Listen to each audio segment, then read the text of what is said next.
오늘 말씀은요, 가룟 유다의 자살에 대한 말씀입니다. 우리가 마태복음을 계속 강의하는데, 오늘 말씀은 굉장히 민감하고 예민한 주제입니다. 그래서 조금 평소보다 조금 말씀이 좀 길 수도 있는데 졸면 안 됩니다. 오늘은 졸면 안 되고, 그리고 중요한 건 뭐냐면 내 상식을 내려놓고 말씀을 붙잡아야 돼요. 내 기존에 있는 고정관념을 내려놓고 말씀을 붙잡고 은혜 받는 은혜가 있기를 주의 이름으로 축복합니다. 2011년도에 제가 가을 학기에 감리교 신학대학교에서 성경 통독이라는 과목을 필수 과목인데 신학과 2학년 학생들하고 수업을 같이 했습니다. 근데 하루는 한 여학생이 저한테 이런 질문을 하는 거예요. 어제 본인이 도간이라고 하는 영화를 봤대요. 여러분 도간이라는 영화 보셨나요? 근데 그 영화를 보면 청각장애인 학교예요. 그러니까 농아들이죠. 청각장애인 학교의 교장 선생님이 장로님인데 이 교장 선생이 그 학생을 청각 농아인 여학생을 성폭행을 했습니다. 그리고 그 성폭행을 당한 이 여학생은 수치심을 극복하지 못하고 자살을 합니다. 이 영화의 내용을 이제 이야기해 주면서 이 여학생이 저한테 질문을 던지는 거예요. 교수님, 성폭행을 당하고 자살한 이 여학생은 지옥 가나요? 이렇게 물어보는 거예요. 성폭행을 한 교회 장로는 천국 가고 성폭행을 당하고 자살한 여학생이 지옥 간다면 이거 너무 억울한 일이지 않습니까? 여러분 생각은 어떻습니까? 이 질문에 저는 원론적인 이야기를 하는 거예요. 원론적인 이야기. 인간에게는 죄에 대한 책임성이 있습니다. 죄를 지으면 그건 누구 탓이에요? 내 탓이에요. 죄에 대한 책임성이 있습니다. 내 책임입니다. 성폭행을 당했다고 해서 다 자살하는 것이 아니다. 오히려 성폭행을 당했음에도 불구하고 이를 극복하고 새로운 인생을 살아가는 사람들도 있다. 그러니 아무리 성폭행을 당했다 하더라도 자살한 것은 죄다. 제가 이렇게 이야기를 했습니다. 그랬더니 이 여학생이 저를 보는 눈빛이 무슨 그 모멸감에 저를 착 쳐다보면 째려보면서 얼굴 시뻘개지면서 얼굴이 화가 난 거죠. 납득할 수가 없다는 거죠. 그런 표정을 짓더라고요. 그러니까 저는 원론적인 얘기를 한 거죠. 근데 그 다음에 수업이 끝났어요. 수업이 끝나고 난 다음에 한 학생이 저를 찾아왔습니다.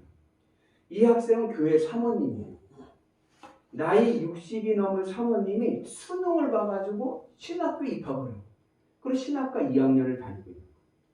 이 사모님은 늘 맨 앞자리에 앉아서 열심히 수업에 참여를 했습니다. 그래서 제가 사모님한테 어떻게 60이 넘으신 목회하실 것도 아닌데 남편분이 목사님이 60이 넘으신 분이 무슨 목회를 하시겠습니까? 뭐 대학원도 나와야 되고 과정이 여러 가지가 있으니까 그 목회 때문에 오신 것도 아닌데 근데 이렇게 신학대학교 와가지고 맨 앞에 앉아 열심히 하시니까 제가 참 대단하시다. 열심히 공부하시더라고 격려를 많이 해줬습니다. 근데 이 사모님이 심각한 표정을 지면서 저를 찾아왔어요. 그리고 자신이 60이 넘은 나이에 신학교에 온 이유를 저한테 조심스레 이야기를 합니다. 본래 이 남편분은 젊은 시절에 사업을 했습니다. 그래가지고 크게 성공을 했어요. 그래서 섬기는 교회에서도 이런 얘기는 그렇지만 늘 헌금 1등, 매년 헌금 1등, 교회의 어려운 일들마다 기분이 도맡아서 열심히 충성을 해요. 권사님으로 열심히 충성을 다했습니다. 그러다가 나이 40이 넘어서 소명을 받고 신학교에 입학하게 되었습니다. 하던 사업을 다 정리하고 신학교에 입학한 것입니다. 그리고 섬기는 교회에서 전도사로 사역을 하기 시작했습니다. 그러니까 자기가 평신도로부터 권사가 될 때까지 다니던 교회에서 전도사가 된 거예요. 그렇게 이제 전도사 사역을 감당하게 될 때에 그 섬기는 교회가 교회 건축을 하게 됐어요. 교회를 다시 예쁘게 건축을 하고.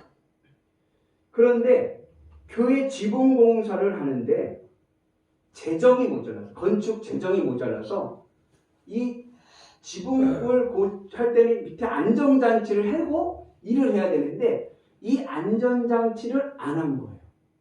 돈이 없어서. 이 안전장치 하는데 얼마 정도 들이냐면 3천만 원 정도 든다고 합니다. 근데 이거는 나중에 없어지는 거잖아요. 떼버리면 없어지는 거니까 안 한 거예요. 돈이 없다고 해서 안 한 것입니다. 그런데 이 사모님 말씀은 엄격히 말하면 못한 게 아니라 안 한 거라는 거예요. 그 왜 그러냐 그랬더니 그 당시에 담임 목사님에게 두 자녀가 있는데 두 자녀가 다 미국에 유학을 하고 있었답니다. 그래서 교회에서 그 두 자녀에 대한 학비를 보내주는데 생활비하고 기숙사비하고 학비를 보내주는데 1년에 1억이 넘는 돈을 보내주고 있었대요. 건축하는 도중에도. 그런데 자녀에게는 1억이라는 넘는 돈을 보내주면서 지붕 안정장치 3천만 원이 없어서 안 하고 공사를 한다는 게 이게 이해가 안 돼요. 좀 비축하면 되는데 어려우니까 조금씩 아껴서 이렇게 하면 될 텐데 그걸 하지 않더랍니다. 그러니까 문제가 어디서 생겼냐면 지붕에 안정장치를 하지 않으니까 인부들이 안 올라가는 거예요. 위험하니까. 그래서 공사가 늦어지게 되었습니다. 그때 이 담임 목사님이 남편 전도사님을 부른 거예요. 불러서 하시는 말씀이 지붕에 올라가라고 합니다. 남편 전도사님이 아니 목사님 전문 기술자들도 못 올라가는 일을 제가 올라가서 어떻게 합니까? 저는 못해요. 이렇게 얘기를 했어요. 그랬더니 담임 목사님 말씀이 아직 목회자 준비가 안 됐구만. 순교할 마음으로 올라가야지 하면서 호통을 치더라는 거예요. 그 본인이 올라갈 것이지 본인은 안 올라가고. 근데 이 광경을 누가 봤냐면 아들이 본 거예요. 고2 다니는 아들이. 이 전도사님에게는 아들 하나 딸 하나 있고 이 아들이 오빠입니다. 큰 아이입니다. 근데 그 광경을 아들이 다 본 거예요. 목사님한테 아버지가 혼나는 걸 다 본 거예요. 그리고 이제 점심시간이 되어서 그 인부들하고 교회에 이제 있던 사람들이 다 점심 먹으러 간 거예요. 점심을 먹으러 간 사이에 그 고2 아들이 그 지붕에 올라가요. 그리고 떨어져 죽었습니다. 교인들이 아들이 순교했다고 위로들을 하는데 분위기가 이상한 거예요. 교회에서 이 전도사님 가정을 왕따시키는 거예요. 평신도서부터 권사까지 30년 넘게 한 교회 섬기면서 같이 신앙생활을 했고 전도사로서 열심히 하고 모든 일을 최선을 다하고 관계가 좋고 있는데 그 일이 있은 후부터 교인들이 왕따시키는 것을 느끼기 시작합니다. 결국에는 이 전도사님 가정이 교회를 떠나게 되었습니다. 그 교회를 떠나고 그리고 이제 여러 교회 다니다가 15년이 지난 거예요. 저를 만났을 때 15년이 지난 그때는 충청도에 있는 작은 시골 교회에서 담임 목회를 하고 있는 목사님이 되신 거예요. 그 이야기를 이제 저한테 얘기를 해주는 거예요, 사모님. 그러면서 이 사모님 마음에 답답한 마음이 이 응어리가 하나 징겨요. 그게 뭐냐? 사람들은 아들이 순교했다, 천국 갔다라고 이야기를 하는데 이 사모님 마음에는 내 아들이 천국 갔다라고 하는 확신이 없는 거예요. 왜냐하면 그때 담임 목사님이 남편 전도사님한테 지붕에 올라가라고 할 때 무슨 마음으로 올라가라고 했냐면 순교할 마음으로 올라가라고 했단 말이죠. 근데 그 광경을 아들이 옆에서 봤어요.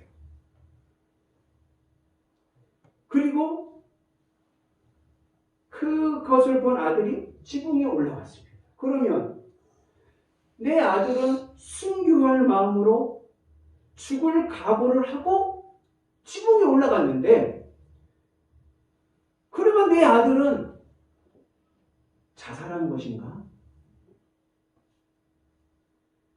자살하면 지옥 간다고 하는데 그러면 내 아들은 지옥 간 것인가? 이 의문이 떨쳐지지를 않습니다. 그 생각을 하니까는 아들이 너무나도 불쌍하고 억울한 거예요. 거기에서 이 사모님이 또 생각이 더 발전해 갑니다. 그러면 예수님도 십자가에서 이미 죽으실 것을 알고 계셨는데 제자들에게 3번이나 내가 죽을 것이라고 말씀하지 않습니까? 알고 계셨는데 그럼에도 피하지 않고 예수님이 죽으셨다면 그럼 예수님도 자살한 건가? 이 믿음이 이 사모님의 가슴을 누르고 있는 거예요. 그러니까 이 문제를 도저히 할 수가 없어서 이 문제를 좀 깨닫고 싶어서 이 문제를 해결하고자 신학교에 왔다는 겁니다. 여러분 생각은 어떻습니까? 예수님이 자살했습니까? 예수님의 죽음은요, 타살입니다. 타살. 명백한 타살. 누가 죽였느냐? 인간의 죄가 예수님을 죽인 거예요. 인간의 죄가. 자살은 스스로 목숨을 끊는 것입니다. 그러나 예수님은 스스로 목숨을 끊는 것이 아닙니다. 예수님은 우리의 생명을 구원하기 위해서 희생하신 것입니다. 자살과 희생은 달라요. 자살은 자기 중심적인 입장에서 스스로 생명을 끊는 것입니다. 자기 입장에서 자기만을 생각한 이기적인 죽음입니다. 자살은 이기적인 죽음, 자기만 생각하고 죽는 거예요. 아무도 보지를 않고 심지어 가족조차도 생각하지 않고 자기의 욕심에 그냥 자기의 의지로 죽는 겁니다. 그러나 희생은 이기적인 죽음이 아니라 다른 사람을 살리기 위해서 자기 생명을 희생하는 이타적인 죽음입니다. 예를 들어서 어린아이가 찾길을 건너는데 저기서 차가 이 아이를 보지 못하고 달려오고 있습니다. 이것을 본 옆에서 본 청년이 이 아이를 밀쳐내고 본인이 차에 치여서 죽었습니다. 그러면 이 청년은 자살한 것입니까? 아니요. 이 청년은 희생한 것입니다. 그 아이를 살리기 위해서 자기의 생명을 희생한 것입니다. 예수님의 십자가의 죽음은 자살이 아니라 희생입니다. 더욱이 인간의 죄가 예수님을 죽이는 타살입니다. 예수님은 우리의 생명을 구원하기 위해서 십자가에서 희생하신 것입니다. 그래서 예수님을 자살했다라고 얘기하는 것은 잘못됩니다. 또 사도 바울의 경우를 보면 사도 바울이 로마에 가면 죽는다는 것을 알았어요. 사람들이 로마에 가지 말라고, 가면 죽는다고 가지 말라고 했어요. 그런데 사도 바울은 복음을 전하기 위해서 죽을 각오를 하고 로마에 갔습니다. 그러면 사도 바울은 자살한 것입니까? 사도 바울은 자살한 것이 아니라 순교한 것입니다. 요한계시록에 보면 하늘 천국의 상급이 가장 크게 주어지는 것이 뭐냐면 순교예요. 그리고 그 다음이 전도입니다. 순교는 자살이 아닙니다. 순교와 자살은 목적이 다릅니다. 자살은 아까 얘기했듯이 자기 입장에서 자기의 이기적인 욕심의 이기적인 죽음이고 자기만을 생각하는 죽음이고, 순교는 믿음을 지키기 위해서 생명을 하나님께 드리는 것입니다. 그래서 순교의 중심은 하나님께, 자살의 중심은 나에게 있다면 순교의 중심은 하나님께. 그래서 성경은 순교를 가장 큰 상도를 받는 행위다라고 말씀하고 있습니다. 그러면 자살하면은 지옥 갑니까? 이게 오늘 근본적인 우리의 물음이죠. 자살하면 지옥 간다는 이 말은 원조가 어디냐? 천주교회에서 만든 교리예요, 교리. 중세시대 때 867년 교황 니콜라스 1세가 자살을 영원히 용서받지 못하는 성령 회방죄로 선언을 합니다. 마태복음 12장에 보면 요즘 개혁 성경에는 성령 모독죄로 나와요. 모독하는 자. 절대로 용서받지 못하는 죄가 있어요. 그게 뭐냐면 성령을 모독하는 죄. 옛날 말로 하면 성령을 회방하는 자는 절대로 용서받지 못합니다. 그런데 이 자살을 성령 회방죄로 선언하면서 자살하면 지옥 간다라고 하는 교리가 천주교회에서 만들어집니다. 교리로 만들어집니다. 그러나 교리보다 앞서는 것이 뭐냐면 성경이에요. 말씀인 거예요. 그러면 성경은 자살하면 지옥 간다고 합니까? 성경에서 여러분 자살하면 지옥 간다는 말씀을 보신 적이 있으십니까?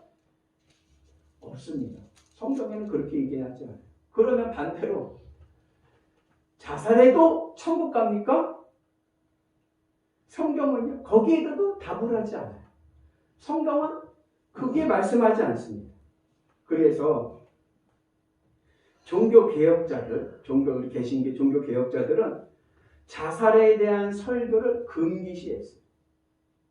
아마 여러분들 우리 오늘 강해설교에서 가룟 유다의 자살야서 이야기를 했지만 아마 여러분 평생에 자살에 대한 설교를 들어볼 일은 거의 없을 겁니다.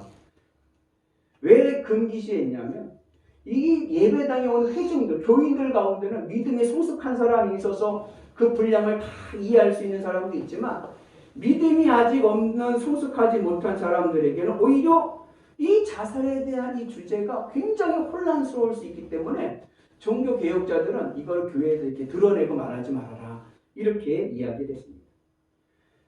그 종교개혁자들은 어떻게 봤냐면 이 자살의 문제를 자살은 죄입니다. 죄예요. 죄라는 것은 분명하지만 그러나 이 자살의 문제를 구원과 연결시키지는 않았습니다.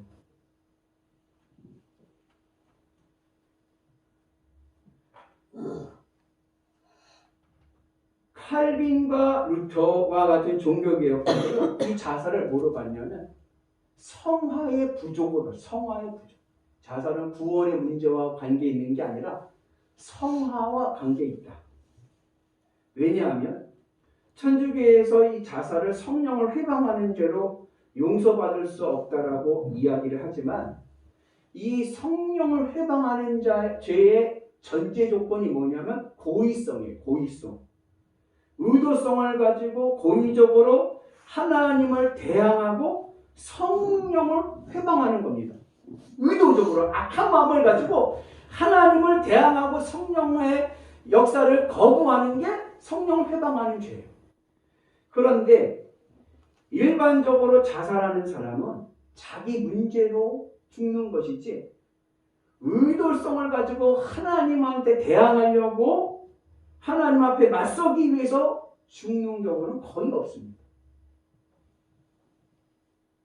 자살하는 사람은요, 그 하나님 생각할 여지도 없어요. 자기가 너무나도 힘든 거예요. 자기 자신의 삶을 문제로 죽는 것이지, 크게 뭐 의도를 가지고 하나님 괴롭히려고 하나님 앞에 대항하려고 그러지 않는다. 또, 우리가 자살하면 지옥 간다고 하는 두 번째 논리 중에 하나가 뭐냐면, 회개의 기회를 잃어버리기 때문에 그래요. 다른 거는 회개할 수가 있어요. 죄를 지으면. 근데 자살하면 내가 죽으니까 회개할 기회가 없어지는 거예요. 회개는 우리 신앙생활에서 굉장히 중요한 신앙의 모습입니다. 그러나 이 회개가 구원의 필수 요소는 아닙니다. 구원은 믿음으로 받는 것이지 회개로 받는 것이 아닙니다. 예컨대 예수님께서 십자가에 못 박혀 죽으실 때 양 옆에 누가 있는지 아시나요? 강도가 있었어요. 좌우에 강도가 있었어요. 그 중에 한 강도가 예수님을 믿게 됩니다. 그러면서 뭐라고 얘기하냐면 예수여 당신의 나라가 임하실 때에 나를 기억하소서라고 이야기합니다. 그때 예수님께서 그에게 하신 말씀이 뭐예요? 오늘 네가 나와 함께 낙원에 있으리라 말씀하십니다. 이 강도는 예수님을 믿었어요. 그래서 예수님과 함께 있게 달라고 얘기합니다. 그러나 회개하지는 않았습니다. 그럼에도 예수님은 그에게 먼저 회개하라 하지 않으시고 오늘 네가 나와 함께 낙원에 있으리라 하십니다. 그래서 구원을 받는데 회개가 필수 조건은 아닙니다. 그래서 종교개혁자들은 자살을 죄로서 윤리적으로는 비판했지만 이 자살을 구원의 문제와 연결시키지는 않았습니다. 그들은 성화의 부족을 이해했습니다. 이게 성화라는 게 뭐냐? 예수님을 믿으면 칭의, 교리적으로 칭의라고 내가 의롭다함을 얻고 하나님의 자녀가 되고 구원을 받습니다. 믿으면 구원을 받는 거예요. 그런데 여러분 예수님을 믿었다고 해서 내 모든 성품이 다 하나님처럼 바뀌던가요? 아니에요. 예수님을 믿어도 내 삶의 내 성향이 바뀌는 게 하루아침에 바뀌는 게 아닙니다. 그러면서 신앙이 성숙해져 가면서 내가 구원받은 백성으로서 성숙해지면서 조금씩 하나님의 거룩성으로 변해가는 거예요. 그래서 마지막에 하나님처럼 되는 것을 뭐라고 그러냐면 영화라고 합니다. 성화는 내가 칭의 예수님을 믿고 구원받은 백성이 하나님을 닮아가는 그 과정에 있는 이 과정을 성화라고 하는 겁니다. 종교개혁자들은 이 자살을 칭의, 구원의 문제를 보지 않고 구원 다음의 문제인 성화의 문제, 쉽게 말하면 믿음은 있으되 믿음이 부족해서 자살을 한다라고 이해를 한 것입니다. 물론 자살은 심각한 죄입니다. 자살은 살인하지 말라 10계명의 제6계명 이것을 어긴 것입니다. 자기가 자기를 살인한 것입니다. 그러므로 자살은요 아주 심각한 죄입니다. 하나님이 가장 싫어하시는 이제 세 가지가 있어요. 하나님이 가장 싫어하시는 이제 세 가지. 뭘까요? 첫째는 우상숭배입니다. 둘째는 간음입니다. 셋째는 살인입니다. 이 우상숭배, 간음, 살인은 우열을 가릴 수 없을 만큼 심각한 죄입니다. 예를 들자면 이스라엘이 하나님의 심판을 받아서 멸망하게 된 이유는 우상숭배 때문이었습니다. 우상숭배가 이스라엘이라는 나라를 완전히 멸망하게 만든 거예요. 하나님의 심판이에요. 그 우상숭배의 근본적인 의미가 뭐냐? 우상숭배라는 것은 하나님보다 다른 것을 더 사랑하는 겁니다. 이스라엘이 우상숭배로 멸망한 이유는 이스라엘은 하나님보다 돈을 더 사랑했기 때문에 그래요. 그래서 지금 내가 하나님보다 돈을 더 사랑하고 있다? 내가 하나님보다 자식을 더 사랑하고 있다? 내가 지금 하나님보다 더 사랑하는 것이 있다면 그 역시도 살인죄와 맞먹는 심각한 죄를 범하고 있는 겁니다. 간음도 마찬가지입니다. 요즘은 사회법으로 간통이 없어져서 저기를 할지도 모르지만 간음은 살인죄와 같은 심각한 죄를 범하고 있는 것입니다. 그래서 자살을 하는 거나 우상숭배에서 하나님보다 다른 것을 더 사랑하고 있다거나 아니면 지금 바람을 피고 있다거나 똑같이 하나님 앞에 심각한 죄를 짓고 있는 겁니다. 그런데 여러분, 우리가 이러한 심각한 죄를 지으며 살지만 우리가 구원을 받을 수 있는 이유는, 여러분 구원은 무엇으로 받습니까? 여러분 내가 죄를 안 지어서 구원을 받습니까? 나에게 죄가 없어서 내가 구원을 받습니까? 아니, 내가 죄 안 짓고 내가 깨끗해서 구원받을 사람은 아무도 없는 거예요. 구원은 뭐로 받죠? 구원은 믿음으로 받죠. 구원은 내가 죄가 없기 때문에 받는 것이 아니라, 비록 내가 죄인이지만 나를 위해 십자가에서 죽으신 예수님의 그 믿음으로, 그 예수님을 믿음으로 구원받는 것입니다. 그리고 또 하나, 여러분들 예수님 믿으며 사시면서 죄 안 짓고 사십니까? 예수님을 믿어도 알게 모르게 또 죄를 짓고 삽니다. 어느 집사님이 예배를 마치고 길을 가는데 어느 술주정뱅이가 와서 시비를 겁니다. 그래가지고 이 집사님이 그랬어요. 이 별 미친놈 다 보겠네 하고 지나갔어요. 그런데 마태복음 5장 22절에 보면 예수님께서 뭐라 그러냐면, 미련한 놈이라고 욕하는 자도 지옥불에 떨어질 거라고 말씀하셨어요.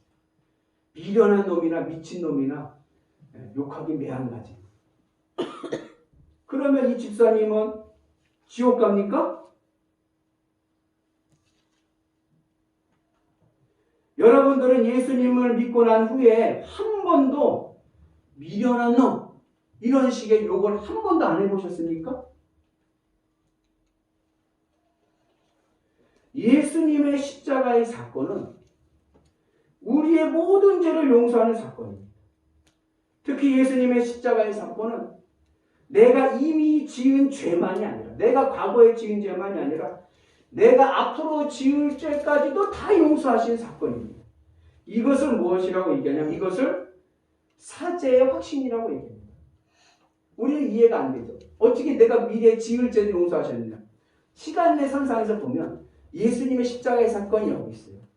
서기 33년에 내가 지금 있는 시간이 여기라고 치면, 내가 지은 이 앞에 과거의 시간만이 아니라 예수님의 십자가의 사건의 능력은 여기서부터 여기까지가 아니라, 여기서부터 내가 앞으로 살아갈 동안의 모든 이 시간의 영역에 있는 모든 시간을 내는 죄를 다 예수님께서 십자가로 짊어지신 겁니다. 그래서 사죄의 확신이 굉장히 중요한데, 내가 과거에 지은 죄만이 아니라 내가 지금 짓고 있는 죄, 그리고 내가 앞으로 지을 죄까지도 예수님께서 십자가로 다 감당하고 계시는 것입니다. 그래서 내 모든 죄가 주님의 십자가를 통해서 용서를 받을 수 있는 것입니다. 그러므로 죄를 지었어도 믿음만 있으면 그는 구원을 받습니다. 왜냐하면 구원은 무엇으로 가요? 믿음으로 가기 때문에 그래요. 그래서 자살을 했어도 믿음이 있었다면, 그에게 예수님을 믿는 믿음이 있었다면, 우리를 구원하신 예수님의 십자가의 사건은 그에게도 유효한 겁니다.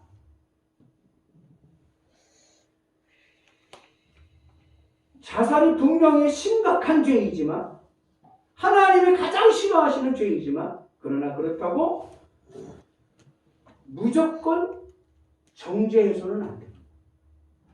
물론 믿음이 온전하면 자살하지 않죠. 믿음이 온전하면 자살하지 않죠. 믿음이 온전하지 않기 때문에 자살이라고 하는 죄를 범하는 것이고, 믿음이 온전하지 않기 때문에 우상 숭배하는 것이고, 믿음이 온전하지 않기 때문에 간음하는 것입니다. 그래서 종교개혁자들이 자살을 성화의 부족, 믿음이 있지만 그 믿음이 온전하지 못하기 때문에 나타나는 현상이다, 이렇게 이해를 한 것입니다. 성도는 예수님의 십자가를 붙잡고 성화의 과정을 통해서 하나님의 거룩한 성품 영화에 이르러야 되는데, 이것이 부족하니까 죄를 짓게 되고, 그리고 심지어 자살하게 되는 일이 생기게 되는 것입니다. 특히 이 자살죄는요, 다른 죄보다 전형력이 굉장히 강합니다. 그래서 자살로 가족을 잃은 유가족이 따라서 자살할 가능성이 다른 경우보다 6배나 높아요. 그래서 중세시대에 자살을 막고자 만든 교리가, 교육적인 목적으로 만든 교리가 바로 뭐예요? 자살하면 지옥 간다. 아니 못하게 만든 교리입니다. 이건 다른 종교에도 마찬가지예요. 불교에도, 불경에는 자살에 대한 이야기가 없어요. 그러나 불교에서도 뭐라고 얘기하냐면 자살하면 윤회를 못해. 아예 윤회조차도 못하고 그 중음계라고 하는 사람이 죽으면 44구제 하지 않습니까? 그때 있는 그곳에서 거지처럼 춥고 배고프고 컴컴한 데서 공포스럽고 수산하게 있다라고 얘기합니다. 무속에서 무당들은 뭐라고 얘기하냐? 무당들은 지옥도 이것도 아무나 가는 게 아니다. 자살하면 지옥도 못 간다. 그럼 뭐가 되냐? 이 세상에 갇혀서 귀신 되고 이 세상에 떠돌는 귀신이 되고 만다. 이렇게 얘기를 합니다. 이게 다 무슨 얘기냐? 자살을 막고자 만든 일종의 교리인 거예요. 그러나 이제는 자살을 막고자 하기 위해서 무조건 그냥 지옥 간다. 아니 지옥도 못 간다. 이렇게 정죄해버리면 그 이로 인해서 당하는 살아있는 유가족의 충격은 엄청나게 큰 거예요. 그 죽은 영혼에 대한, 자살한 사람에 대한 그 영혼의 문제는 하나님께 맡기고, 그건 내가 얘기할 때, 내가 신입니까? 내가 뭘 안다고 자살하는 지옥 간다고 그 사람 지옥 갔다고 내가 정죄합니까? 아니에요. 나는 정죄할 수 있는 문제가, 그 문제는 누구에게 맡겨요? 그건 하나님께 맡겨야 돼요. 하나님께 맡기고, 이 자살이라는 것이 전염력이 강하기 때문에 그 충격에 휩싸인 그 살아있는 유가족들을 위로해주고 돌봐주고 지켜줘야 됩니다. 2018년도 조사에 의하면 우리나라 평균 자살수가 하루 평균 37.5명입니다. 하루에 37.5명이니까 하루에 1시간에 한 명도 더 죽는 거예요. 14년 연속 OECD 국가 중 자살률 1위. 14년 연속. 이 자살률이라는 것은 뭐냐? 인구 10만 명당 몇 명이 죽느냐? 우리나라는 인구 10만 명당 26.6명이 죽습니다. 이게 얼마나 많은 숫자냐? OECD 국가 평균이 11.5명이에요. 그러니까 OECD 국가의 더블 스코어도 보다 더 많은 거예요. 그 왜 이렇게 우리나라 사람들이 갑자기 이렇게 자살률이 높아졌느냐? 자살하는 이유를 보면 47%가 경제적인 문제. 경제가 어려우니까 죽는 거예요. 두 번째가 뭐냐면 우울증과 같은 정신질환입니다. 그 경제 문제가 47%나 절반 정도 차지하고 우울증과 같은 정신질환이 19%, 그 다음에 가정불안 18%, 그 다음에 고독, 외로워서 16%입니다. 특히 우리나라는 IMF를 겪으면서 자살률이 급격히 높아졌습니다. 그 무슨 얘기냐? 경제, 돈 때문에 자살하는 이 우울한 현실을 맞게 됐다는 겁니다. 자살하는 사람은요, 갑자기 자살하지 않습니다. 반드시 자기 나름대로 직간접적으로 사인을 보내요. 도움을 요청합니다. 도와달라고 요청합니다. 이것을 양가 감정이라고 하는데, 자살하는 마음, 난 죽어야겠다는 마음 한편으로는 뭐예요? 살고 싶다. 나도 살고 싶다. 그런 마음이 있다는 거예요. 그래서 누가 주변에 난 죽고 싶어, 나 죽어야지 이렇게 말을 자주 한다든지, 아니면 죽음에 대해서 구체적인 방법을 얘기한다든지, 아니, 평소와는 다른 모습을 이 사람이 보인다든지 이럴 때는 좀 더 관심을 갖고 이게 쌓일 수도 있는 거예요.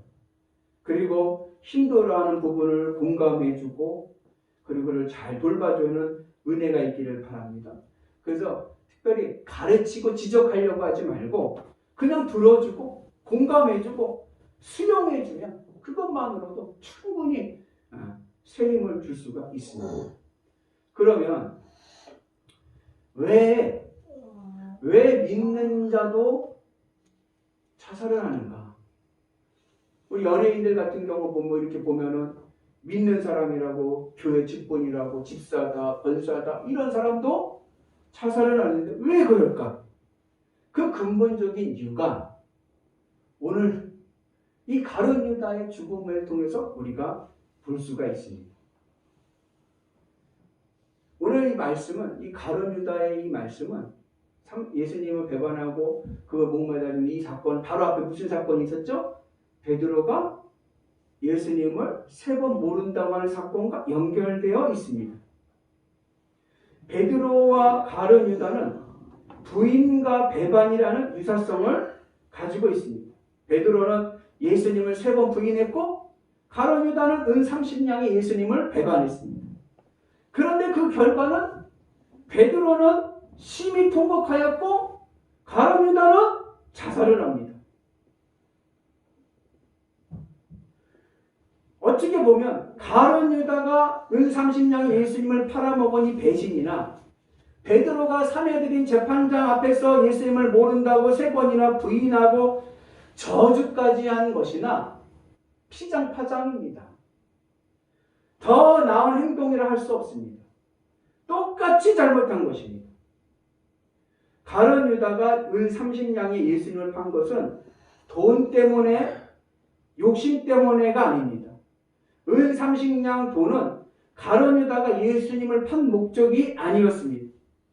가룟 유다는 자기가 기대했던 것을 예수님이 이루어주는 분이 아니라는 사실을 깨닫게 되면서 내가 원하는 것을 예수님이 들어주지 않는다는 것을 깨닫게 되면서 쓸모없어진 예수님을 엿바꿔 먹듯이 한 것입니다. 가룟 유다는 무슨 소원을 가졌냐? 가룟 유다는 로마 식민지의 상황에 있던 유대 나라의 독립을 위해 싸웠던 열혈당원 출신입니다. 그러니까 쉽게 우리말로 하면 가룟 유다는 독립운동가, 독립투사입니다. 가룟 유다는 예수님의 지혜와 능력으로 유대 나라의 독립을 꿈꿨습니다. 그런데 예수님이 이루실 나라는 이 땅의 나라가 아니라 하늘나라였던 거예요. 가룟 유다는 이 땅의 유대 나라의 독립을 위해서 예수님을 따랐는데 예수님이 말씀하시는 나라는 가만히 들어보니까 이 땅의 나라가 아니라 하늘나라인 거예요. 이 땅의 나라에 대해서는 예수님이 관심이 없습니다. 그 모습을 보면서 가룟 유다는 배신감을 느낍니다. 내가 3년 동안 이 유대 나라의 독립을 위해서 예수님을 따르면서 모든 것을 올인했는데 이게 헛것이 됐구나. 내가 헛우물을 받구나. 그러한 마음이 가룟 유다에게 배신감으로 다가옵니다.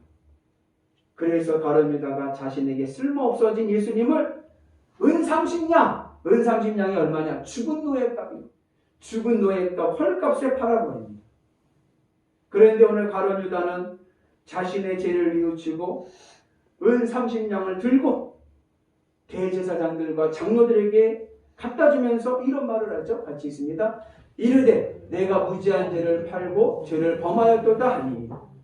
가룟 유다가요 뻔뻔한 사람이 아니에요. 가룟 유다가 알았어요. 자기의 죄를 뉘우칩니다. 회개합니다. 열혈당원으로서 가룟 유다가 예수님을 판 것이 죄라는 것을 깨달았습니다. 이거 대단한 거예요. 열혈당원이 가장 싫어하는 사람이 누구냐? 나라와 민족을 사랑하지 않는 사람입니다. 식민지 상태에서 나라의 독립에 대해서 무관심한 사람을 가장 싫어합니다. 그래서 열혈당원들은 나라의 독립에 관심 없고 자기 주머니만 채우려고 했던 세리들을 제일 싫어했습니다. 그런 맥락에서 보면 열혈당원의 입장에서 예수님을 보면 예수님도 세리와 다를 바가 없어. 나라의 독립에 대해서 관심이 없으시니까. 이러한 상황에서 가룟 유다가 예수님을 팔았는데, 그리고 재판하는 그 과정을 보면서 가룟 유다가 깨달은 것은 뭐냐? 그렇다고 해서 예수님이 사형을 당할 만한 그러한 죄를 지으신 분이 아니라는 것을 깨닫게 됩니다. 그러면서 내가 한 행위가 잘못됐다는 것을 인정합니다. 자기가 죄 없는 분을 팔았다는 것을 인정하고 자기 죄를 뉘우칩니다. 그래서 은 30냥을 가지고 대제사장들과 장로들에게 찾아가 돌려주려고 합니다. 물으려고 하는 거죠. 그런데 그것이 이루어지지 않자 자살해버리고 맙니다. 이것을 오늘 가룟 유다 이 모습을 베드로와 비교해 봅니다. 베드로는 가룟 유다보다 더 낫다라고 할 수 없을 만큼 예수님을 부인하고 저주했습니다. 그러나 가룟 유다 베드로는 통곡을 합니다. 예수님께서 베드로에게 부인할 것을 예고하십니다. 그리고 베드로는 예수님을 3번 부인하고 난 다음에 닭이 올 때에 예수님께서 하신 말씀이 생각이 납니다. 그래서 밖에 나가서 심히 통곡합니다. 네가 닭 울기 전에 나를 3번 부인하리라, 이 말씀이 베드로에게 기억이 나면서 그의 삶에 통곡할 수 있는 회개의 기회를 주게 됩니다. 이 말씀이 언제 하신 말씀이냐면 예수님께서 내가 십자가에 못 박아 죽겠다라고 예언하실 때 베드로가 뭐라고 하냐면 그리 마옵소서 내가 죽을지언정 주님과 함께 하겠습니다라고 이야기를 합니다. 그때에 예수님께서 베드로에게 하신 말씀, 너가 지금 뭐 죽을 줄 나랑 끝까지 같이 가겠다고 하지만 너 나 3번 부인할 것이다 라고 말씀합니다. 근데 이 말씀을 기억하면서 심히 통곡합니다. 예수님은 베드로가 예수님을 3번이나 반복해서 부인하고 저주할 것을 알고 계셨어요. 이미 알고 계셨어요. 그러나 예수님은 그 베드로를 끝까지 사랑하시고 끝까지 곁에 두시고 그리고 사랑하셨습니다. 그리고 닭이 올 때 베드로는 자기가 예수님을 부인하고 저주까지 하는 그 자신을 끝까지 받아들이고 사랑하셨던 그 예수님을 발견하게 됩니다. 베드로는 자기의 행위를 통해서 자기를 보는 것이 아니라 그렇게 치졸하고 약하고 악한 자신을 사랑하시고 받아주시는 그 예수님의 마음속에서 자기를 발견하게 됩니다. 예수님의 사랑 속에서 자기를 발견하게 되니까 심히 통곡하고 마음의 방향성을 예수님께 돌립니다. 반면에 가룟 유다는 죄 없으신 예수님을 팔고 그 행위 속에서 자기를 봅니다. 예수님을 보지 못하고 자기 행위 속에서 자기를 봅니다. 그러니까 무슨 일이 생기냐? 자기 행위를 보니까 자기 행위에 대한 책임을 지려고 합니다. 어찌 보면 자기 행위에 대해서 책임지려고 하는 가룟 유다의 모습이 정직해 보이고 멋져 보일 수 있습니다. 그러나 그 결과는 비극입니다. 가룟 유다는 3년 동안 나를 팔 것이라고 알고 계시면서도 다른 11제자들과 똑같이 사랑으로 대하셨던 그 예수님 속에서 자신을 발견하지 못합니다. 가룟 유다는 자신을 사랑으로 감싸고 계시는 예수님을 보지 못합니다. 그래서 가룟 유다의 마음에 예수님의 사랑이 없습니다. 은혜가 없습니다. 대신에 뭐만 남았어요? 자기 행위에 대한 책임만 남아 있습니다. 그러다 보니까 자기가 자기를 죽이게 됩니다. 그러므로 왜 믿는 자가, 왜 믿음이 있어도 자살을 하는가? 그 마음의 영역 안에 나를 사랑하시는 예수님의 십자가 사랑이 없기 때문에 그런 겁니다. 아무리 악한 행동을 했었다 하더라도 그 마음에 나를 위해 십자가에서 죽으신 예수님의 사랑이 있다면 그는 베드로처럼 회개하고 예수님 앞에 돌아옵니다. 그러나 그 마음 안에 예수님의 사랑이 없고 자기 행위만 남아있게 되면 내가 나를 죽이고 맙니다. 그러므로 자살을 하는 근본적인 원인은 그 마음에 나를 사랑하시는 예수님의 십자가의 사랑이 없기 때문에 그렇습니다.